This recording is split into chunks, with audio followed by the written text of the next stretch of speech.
Government budget वो delete करो, ठीक है। गवर्नमेंट बजट जो है उसमें वो पता वो चैप्टर में जो है कि बजट का मतलब था पूरा कि गवर्नमेंट जो है अपने पैसे को कैसे प्लान करेगा। गवर्नमेंट बजट जो था एक्चुअल था या एंटिसिपेटेड था?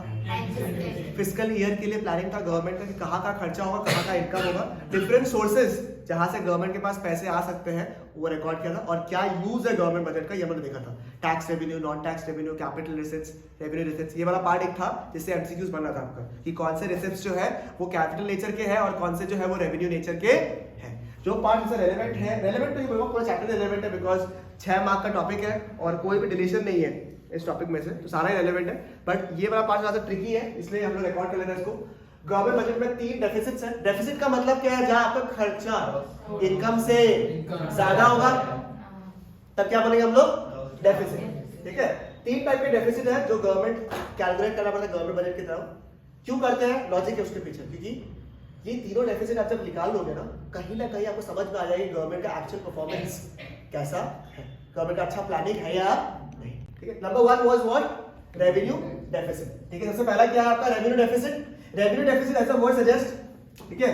रेवेन्यू और डेफिसिट मतलब कि रेवेन्यू नेचर का एक डेफिसिट क्रिएट हुआ है, उसको कैसे कैलकुलेट करते हैं? Revenue expenditure minus revenue receipts, ठीक है। यानी कि डे टू डे आपने जो इनकम कमाया है वो सफिशिएंट नहीं है डे टू डे खर्चा मीट आउट करने के लिए।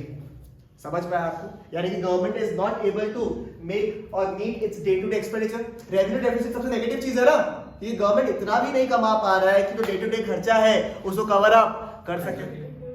हाँ, समझ में आया आपको? जब भी थोड़ा होता है कि हर टाइम रेवेन्यू रिसीव की ये मतलब पैसा उसको इतना ज्यादा मिल नहीं पाएगा, बाई चांस अगर मिल गया तब तो अच्छा, ये डेफिसिट नहीं होगा। हम लोग डेफिसिट कैलकुलेट कर रहे हैं ना, ठीक है। तो government is not able to meet its day to day expenditure, ठीक है। इन डेफिसिट को मीट करने के लिए, ये देखो नेचुरल सा बात है, सिंस गवर्नमेंट जो है कौन सा डेफिसिट है यहाँ पे? Revenue deficit. Day to day expenditure cover up नहीं कर रहे, यानी कि revenue receipts are not satisfactory या अनफ, तो गवर्नमेंट को क्या करना पड़ेगा? कैपिटल रिसिप्ट्स लेना पड़ेगा, बोरिंग्स वगैरह करना पड़ेगा ताकि जो रेवेन्यू डेफिसिट क्रिएट हुआ है उसको कवर अप कर सके। खाली से डेफिसिट लिखा तो नहीं छोड़ेगा ना, कवर अप किससे करेगा?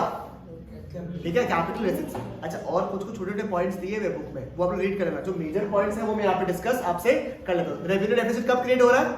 जब government day to day expenditure cover up नहीं कर पा रहा। कैसे निकालोगे? Revenue expenditure minus revenue receipts, और कॉम्पेंसेट किससे करोगे? With the help of a capital expenditure और capital receipt, sorry not expenditure, capital receipt, ठीक है, चलेगा। This is done. Number 2 fiscal deficit. आप यहाँ पे जब डेफिसिट क्रिएट हो रहा है तो क्या करोगे? कैपिटल रिसिप्ट लोगे। Borings is an example of what? Capital receipt. हम लोग को जानने का है कि गवर्नमेंट कितना लोन ले रहा है। गवर्नमेंट कहीं लोन पे लोन तो नहीं ले रहा है, उसके लिए सेकंड डेफिसिट है, वो क्या है आपका? Fiscal deficit. फिस्कल डेफिसिट निकालने का तरीका है, क्या लिखा हुआ? Total expenditure. टोटल एक्सपेंडिचर माने रेवेन्यू एक्सपेंडिचर भी है और कैपिटल एक्सपेंडिचर भी है, उसको सब्सट्रैक्ट करेगा किससे? अपन टोटल रिसिप्ट्स है, यानी कि रेवेन्यू रिसिप्ट्स और कैपिटल रिसिप्ट्स, एक्सेप्ट एक वर्ड लिखा हुआ है यहाँ पे, बस जितना भी इनकम है और जितना भी खर्चा है सबको माइनस किया, एक्सेप्ट एक टर्म जो था बोरिंग्स। तो अगर आप घुमा फिरा कर बात नहीं करो तो अल्टीमेटली मुझे बताओ बचता ही क्या है? बोरिंग्स ही बचता है ना, क्योंकि सबको तो आपने माइनस किया, जो डेफिसिट आया है वो अल्टीमेटली क्या है? Borrowings. That means can be say कि fiscal deficit is nothing but equal to fair है, बिल्कुल ठीक है। That means we can say fiscal deficit is nothing but borings.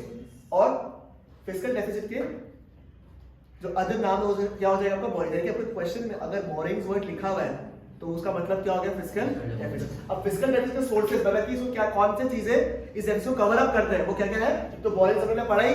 Second क्या लिखा है आपका?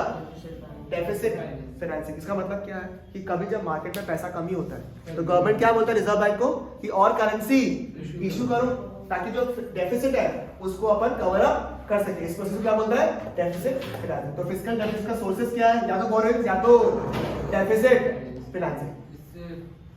इन्फ्लेशन होता है यहाँ लिखा हुआ है, ठीक है। इसके इंप्लीकेशंस क्या क्या है? अब लोन पे लोन अगर आप लोगे तो गवर्नमेंट क्या कहेगा कि आप डेट ट्रैप में फंस गए हो। देखिए देश में अगर डेफिसिट फाइनेंसिंग चले जा रहे हो, लोग बोरिंग पे बोरिंग कर रहे हो, तो आपको क्या करना पड़ेगा? देश में क्या होगा? इन्फ्लेशन होगा या नहीं होगा? होगा ना, तो अननेसेसरी क्या होगा, ग्रोथ हैम्पर होगा, क्योंकि आज अगर आप लोन लेते हो तो नेक्स्ट ईयर आपको इंटरेस्ट पे करना है, तो जीडीपी वगैरह कम होगा, ग्रोथ वगैरह कम होगा। कई सारे पॉइंट्स दिए हुए यहाँ पे, फॉरेन डिपेंडेंस बढ़ेगा आपका, फ्यूचर ग्रोथ पे इंपैक्ट आएगा, देश पे इन्फ्लेशन आएगा, देश पे डेट ट्रैप, ठीक है, तो फ्यूचर ग्रोथ जो है वो भी इंपैक्ट होता है, ठीक है, इंपैक्ट होता आपका है। समझ पाया आप लोग को, क्लियर है ये वाला पार्ट। यानी कि हायर द एफडी बोले तो higher the fiscal deficit, higher it is bad for the economy, because ये शो कर जितना ये ज्यादा होगा, जितना रेवेन्यू डेफिसिट ज्यादा है उतना ही खराब है, जितना फिस्कल डेफिसिट ज्यादा है उतना ही खराब है। समझ में आया आप लोगों को, क्लियर है ये वाला पार्ट, ठीक है। अभी ये हायर वाला पार्ट तो भैया, तो नॉर्मली अगर डेफिसिट ज्यादा होता है तो खराब ही होना चाहिए, ठीक है, बट अपने थर्ड एक डेफिसिट पढ़ेंगे अभी, ठीक है। ये तीनों ना लूप वाला डेफिसिट, ऐसा नहीं कि एक एक निकाल ले तो काम हो गया अपना, तीनों का आपस में लिंक है। देखो रेवेन्यू डेफिसिट कवर आप किससे करोगे आप, कैपिटल इफेक्ट से, वो कहां यहां हाईलाइट हो जाएगा आपका फिस्कल में। अब फिस्कल भी आप ज्यादा ले रहे हो, बोरिंग ज्यादा ले रहे हो, उसको हाईलाइट किसमें होगा, प्राइमरी डेफिसिट में। प्राइमरी डेफिसिट कैसे निकालते हैं आप, fiscal deficit minus interest payment of previous boring. अगर इसका मतलब क्या है, सोचो, फिस्कल डेफिसिट का एक और नाम क्या था, बोरिंग्स। तो अगर मैं इसको ब्रेक डाउन करूं और लिखो फिस्कल डेफिसिट का बोरिंग्स, ठीक है, बोरिंग्स माइनस, ठीक है, माइनस क्या है, interest payments for the loan taken the previous year, पिछले साल का लोन के लिए इंटरेस्ट पेमेंट मैंने माइनस किया। अगर ये जीरो है, अगर ये जीरो है, इसका मतलब क्या, सुनो तो, कि जो आपने बोरो किया है पैसा,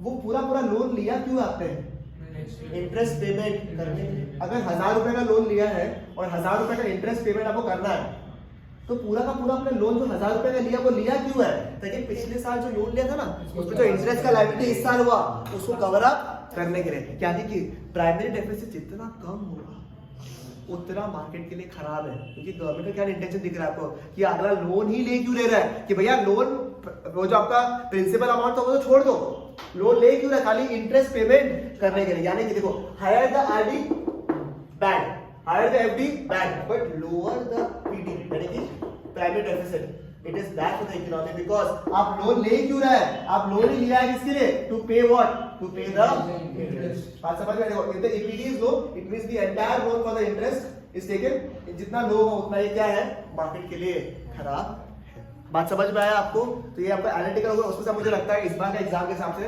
primary deficit is the most relevant, ठीक है, प्राइमरी डेफिसिट जो है सबसे रेलेवेंट है इस पार्ट से, ठीक है, जो आपको देखना है, क्योंकि मुझे लग रहा है इस बार में प्राइमरी डेफिसिट से क्वेश्चन पूछ सकता है आपको। बट देखो तीनों में आपका लॉजिक क्लियर है, तभी आपको समझ में आएगा, अदरवाइज आपको समझ में नहीं आएगा। समझ में आया ये तीनों पार्ट प्रॉपर्ली, ऐसे डेफिसिट पूरा 100% क्लियर है आप लोग का, ठीक है, done, dusted, done. Government budget का ये वाला पार्ट क्लियर है आप लोग का। अब I don't think so macro में कोई डाउट होगा आप लोगों को, फॉरेन एक्सचेंज पीओपी हमने करवा ही लिया, आज मैंने आपको बैंकिंग वाला पार्ट करवा दिया और ये डेफिसिट वाला पार्ट भी करवा दिया। With that I feel that our macro portion is again revised and done properly. अब आप लोगों का काम है कि आप लोग दबा के बढ़िया से एमसीक्यूज करो, ठीक है, एमसीक्यूज मत छोड़ना करना।